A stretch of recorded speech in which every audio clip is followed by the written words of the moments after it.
There are some disappearances that become mysteries because there is no evidence. And then there are disappearances that become something far more disturbing because the evidence seems to point in the wrong direction. In this story, an 18-year-old woman walks into the wilderness alone. She leaves behind a car. She sends one final message. Then she disappears. Search teams scour the mountains.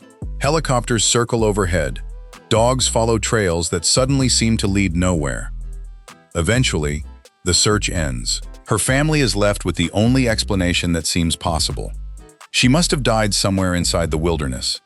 But 7 years later, a woman walks into a grocery store in a nearby town. She is exhausted, confused, barely recognizable. And when police identify her, they discover something that completely changes the mystery. The missing hiker never died in Yellowstone. She had been alive the entire time. But the question becomes even darker. Where had she been? And why had nobody found her? On a warm morning in August, Kelly Brooks left for what was supposed to be a short solo hike through Yellowstone. She was young, but according to the story, she wasn't careless. She had planned her route. She had supplies. She had told her family where she was going and roughly when she expected to return. That detail would become important later, because when Kelly disappeared, investigators weren't dealing with someone who had simply wandered into the wilderness without telling anyone.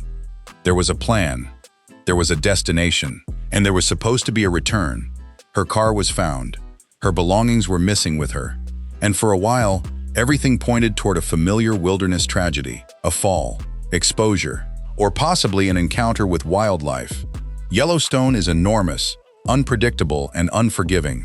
A person can disappear remarkably quickly in terrain where roads, buildings, and cell service can suddenly become irrelevant. So the search began with the assumption that Kelly was somewhere out there. Teams searched slopes and ravines. Dogs were brought in. Aircraft surveyed the area. Volunteers joined the effort. Every hour mattered, because the longer someone remains missing in harsh wilderness conditions, the smaller the chances of finding them alive. Then investigators discovered something. It wasn't a body.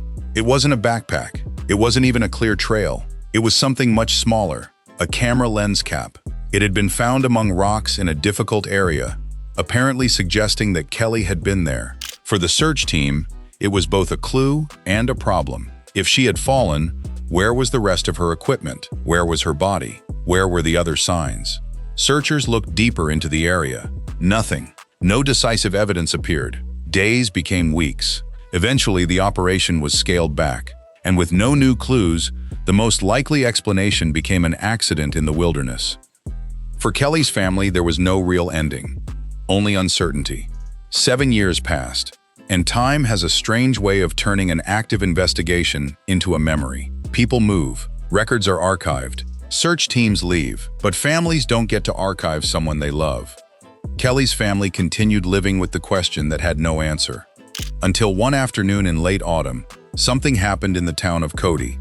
A woman entered a grocery store. Nothing about her appearance suggested that she had just walked out of a 7-year mystery. She looked exhausted. Her clothes were worn. She avoided eye contact. She moved through the store quietly, almost as if she wanted to disappear into the shelves. She picked up a few basic items, cleaning products, food, nothing unusual enough to immediately attract attention. Then she reached the checkout, and something went wrong. She couldn't pay. Her behavior suddenly changed. She became confused and frightened. Moments later, she collapsed. Emergency workers arrived and took her to a hospital. At first, the staff had no idea who she was. She had no identification that could immediately establish her identity. And she wasn't able, or perhaps wasn't willing, to explain where she had come from. But the hospital had procedures for unidentified patients. One of them was fingerprint identification. The scan took only a short time. Then the result came back. The woman was Kelly Brooks, the missing teenager from Yellowstone. Alive, 7 years after disappearing. For investigators, this wasn't the end of the mystery. It was the moment the mystery became something else, because Kelly's condition suggested that she had not spent 7 years living normally. She was severely weakened. She appeared deeply frightened, and her behavior suggested that she expected punishment whenever someone approached her. She repeatedly expressed fear about people becoming angry with her. But she wasn't afraid of the police. She seemed afraid of someone else. That distinction changed everything. If Kelly had survived in the wilderness for 7 years, investigators would expect evidence of a completely different kind. But her condition suggested something more disturbing. She hadn't been surviving in the forest. She had been somewhere indoors, somewhere controlled, somewhere that had kept her isolated from the outside world. The investigation now had a new question. Where had Kelly been living? Detectives began reconstructing her movements before she collapsed. Security footage became crucial. Piece by piece, investigators traced her route through the town. And then they discovered something unexpected. Kelly had walked to the grocery store. She hadn't arrived from a remote wilderness location. She hadn't been dropped off. She hadn't emerged from the mountains. She had come from the surrounding residential area. That meant the answer might have been much closer than anyone expected.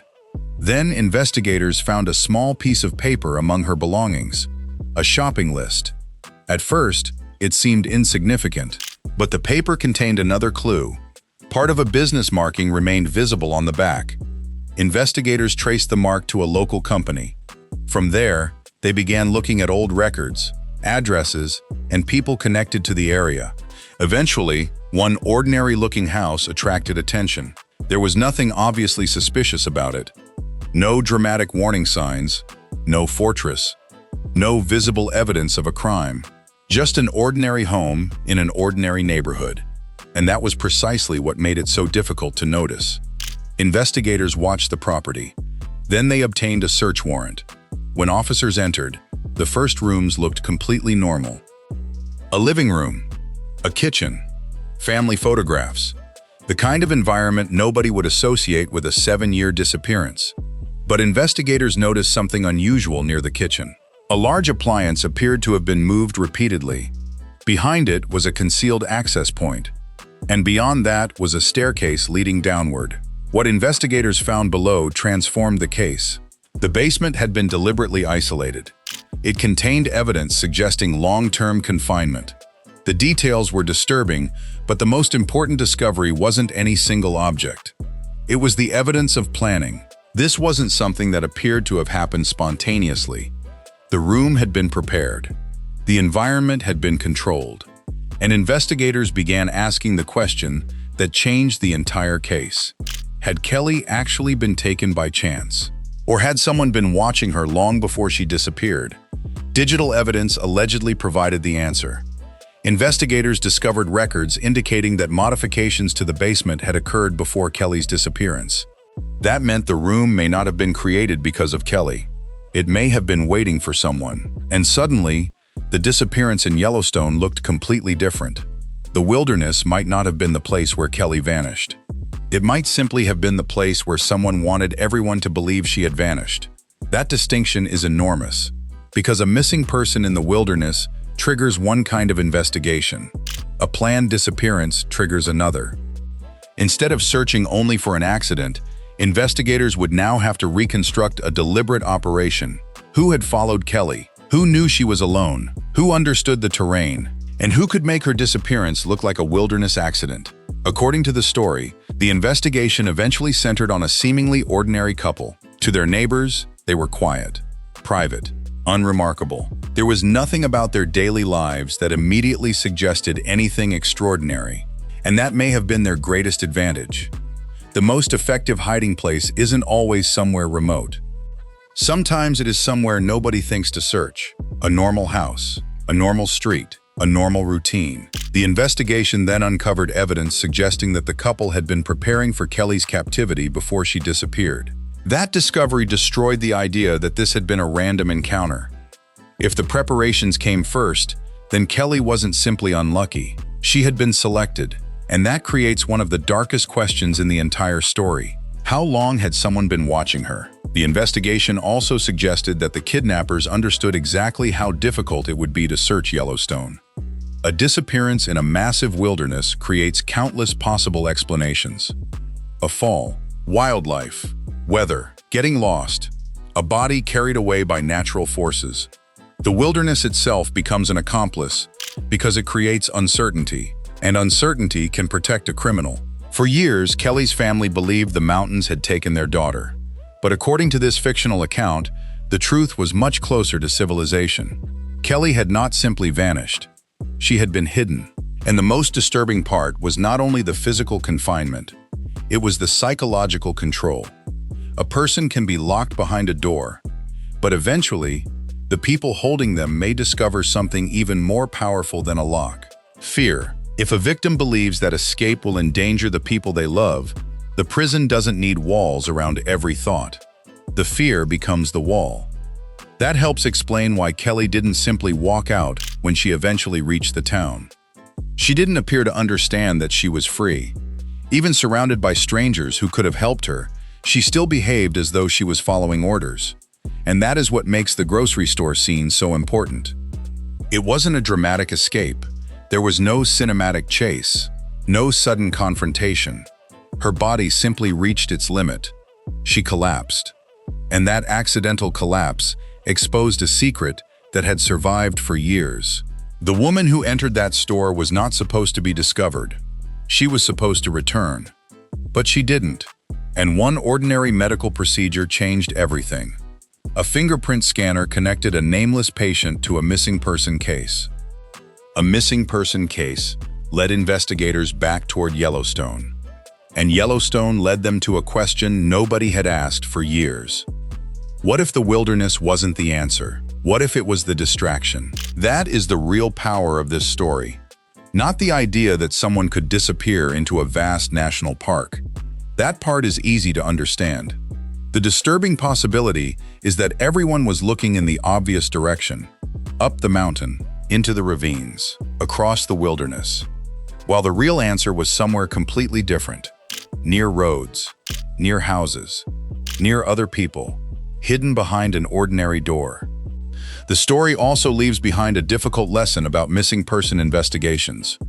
A disappearance doesn't always have one obvious explanation. The first theory can become so convincing that every new piece of evidence gets interpreted through it. If investigators believe someone fell, they search for a body. If they believe someone was attacked by wildlife, they search for signs of an animal encounter. But sometimes the most important clue is the evidence that doesn't fit. No body, no clear trail, no convincing explanation, no conclusion that explains everything. Those gaps matter. Because a mystery doesn't always survive because there are no clues. Sometimes it survives because the clues are pointing in the wrong direction. In this story, Kelly's final message suggested isolation. Her disappearance suggested death. The lens cap suggested an accident. 7 years later, her fingerprints suggested something else entirely. And when all those pieces were finally placed together, the story changed from a wilderness disappearance into a captivity mystery. But there is one final question.